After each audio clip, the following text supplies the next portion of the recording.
మాజీ మంత్రి నిరంజన్ రెడ్డిపై ఎమ్మెల్సీ కవిత ఘాటు విమర్శలు చేశారు. నిరంజన్ రెడ్డి పిచ్చి పిచ్చిగా మాట్లాడితే పుచ్చలు ఎగిరిపోతాయన్నారు. తండ్రి వయసు ఉంటుందని ఇన్నాళ్ళు గౌరవంగా ఉన్నానన్న కవిత నిరంజన్ రెడ్డి ఫామ్ హౌస్ లో అసైన్డ్ ఆర్డీఎస్ కోసం సేకరించిన భూములు ఉన్నాయంటూ ఆరోపించారు. కవిత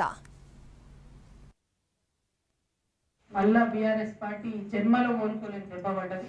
ఆయన చేసిన అవినీతి, ఆయన చేసినటువంటి అన్యాయం, ఆయన బీసీల మీద పెట్టిన కేసులు, ఆయన ఉద్యమకారుల మీద పెట్టిన కేసులు, ఇవన్నీ ఒక్కొక్కరు చెప్పుకొని కళ్ళలో రక్తం వచ్చినట్టు ఏడుస్తున్నారు. మరి అన్నిటికన్నా ఎక్కువ ఆయన ఒక్కటి కాదు మూడు ఫామ్ హౌస్లు కట్టుకున్నారు. ఆయన ఒక్కసారి ఎమ్మెల్యే అయితే, ఒకసారి మంత్రి అయితే మూడు ఫామ్ హౌస్లు కట్టుకున్నారు. కట్టుకుంటే సరే కష్టార్జితం మీద కట్టుకున్నాడు, తన పిల్లలు పంపిస్తే కట్టుకున్నా అని ఆయన చెప్తున్నాడు.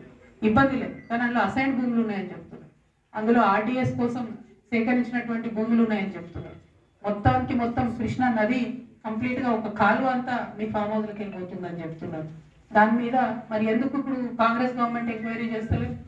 ఏం అండర్స్టాండింగ్ ఉన్నది? 101%. మరి నిరంజన్ రెడ్డి గారు చేసినటువంటి అవినీతి కేసీఆర్ గారికి తెలియదా? లేకపోతే ఈ అవినీతి పైదాకా పోకుండా హరీష్ రావు గారు కాపాడినరా? ఈ అవినీతి పైన తెలిస్తే కేసీఆర్ గారు నిరంజన్ రెడ్డికి టికెట్ ఇవ్వరని చెప్పి కాపాడినరా? ఇప్పుడైతే మీడియా ద్వారా నేను కేసీఆర్ గారి దృష్టికి తీసుకెళ్తాను. ఇక్కడ ఏ ఒక్క చిన్న పిల్లగాని కదిలించినా కూడా గొల్లు అని చెప్పి ఆయన అవినీతి గురించి చెప్తా ఉన్నారు. ఘోరాతి ఘోరమైన అరాచకాలు జరిగినాయి ఇక్కడ.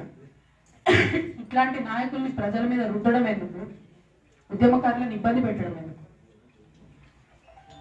దయచేసి ఇట్లాంటి మనుషులు ప్రజా జీవితంలో ఉండకూడదండి. ఇంకా ఈయన మనిషి, ఈ పెద్ద మనిషి, మా తండ్రి ఉంటాడైనా ఆయన ఎన్ని రోజులు ఏమనలేని ఈయనేందో ఈమె కూచు వంకాయ సచ్చు వంకాయ ఏదో మాట్లాడుతున్నాడు. నిరంజన్ రెడ్డి గారు, మీరు మా తండ్రి వయసులో ఉన్నారు కాబట్టి చాలా మర్యాద ఇచ్చి ఈ అంశాలన్నీ చాలా గౌరవంగా చెప్తున్నాను. మీరు అక్కడ లోకల్ ఎంఆర్ఓ ఆఫీస్ కాలబెడితే కూడా చూసుకుంటూ ఉండిపోయారట. మరి అది ఒకవేళ నిజంగా కేసీఆర్ గారికి తెలిసి ఊరుకుంటే మాత్రం 100% అది తప్పు అవుతుంది, అది కరెక్ట్ కాదు. ప్రజలు మంచి తీర్పు ఇచ్చారు. ఇంకా బీభత్సమైన మెజార్టీతో నడగొట్టేది మిమ్మల్ని.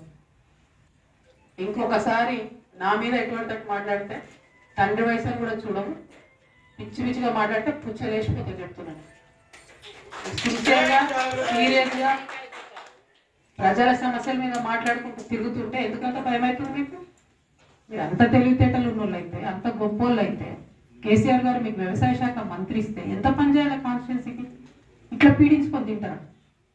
ప్రజల రక్తం తాగుతారా మీరు? దేవుడు మాన్యాలు తింటారా మీరు? దేవుడు గుడిని కబ్జా పెట్టుకుంటారా ఎవరైనా భూములు?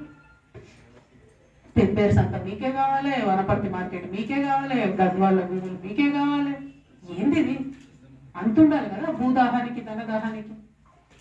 మరి ఈ విషయం కేసీఆర్ గారికి తెలుసో తెలియదో నాకు తెలియదు. నేనైతే బలంగా ఇప్పటివరకు తెలియదని అనుకుంటున్నాను. ఇప్పుడు మీ ద్వారా తెలియజేస్తున్నాను. ఇటువంటి నాయకులు ఏ పార్టీ కూడా సహకరించుంటారు, కరెక్ట్ కాదు అని ఒక్కొక్కరు విషయం చెప్తుంటారు. 32 మంది బీసీ బిడ్డల మీద కేసులు పెడతారండి. ఒక్కసారి కాదు, 2 సార్లు జైలుకు పంపించారు ఒక్కొక్కరు నాయకులు. ఏమన్యాయం? ఏమన్నా రాచరికమా? ఊరేస్తారా ఎందుకు? నెక్స్ట్ మళ్ళా మీరు ఇంకా నా మీద మాట్లాడు. మళ్ళా బీఆర్ఎస్ పార్టీ